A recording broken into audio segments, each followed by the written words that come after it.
Hi friends, welcome to Roja kitchen. ఈరోజు మనం crispy potato bread roles ఎలా చేసుకోవాలో రెసిపీ చూద్దాం. ముందుగా పొటాటోస్ని పీసెస్లా కట్ చేసుకొని కుక్కర్లో పెట్టుకొని ఒక 4 విజిల్స్ వచ్చే వరకు ఉడికించుకోవాలి. ఇవి ఉడికిన తర్వాత ఒక ప్లేట్లోకి సర్వ్ చేసుకొని వాటిని పీల్ని రిమూవ్ చేయాలి. ఈ పీల్ని రిమూవ్ చేసిన తర్వాత వాటిని పక్కన పెట్టుకొని మనం ఆనియన్స్, పచ్చిమిర్చి, శనగపిండి, గరం మసాలా, ఉప్పు, కారం, బ్రెడ్ పౌడర్ తీసి పెట్టుకోవాలి. ఆ తర్వాత ప్లేట్లో మనం ఈ పొటాటో పీసెస్ని వేసుకొని అందులో ఆనియన్స్, పచ్చిమిర్చి, ఉప్పు, కారం, గరం మసాలా అండ్ శనగపిండి వేసుకోవాలి.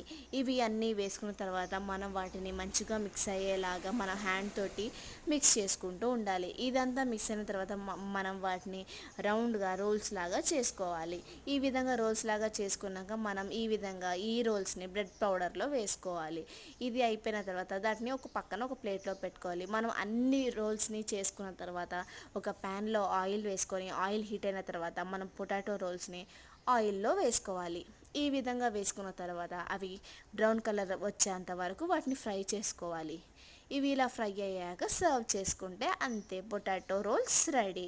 చాలా టేస్టీగా ఉంటాయి. మీరు కూడా ట్రై చేయండి and subscribe Roja kitchen YouTube channel.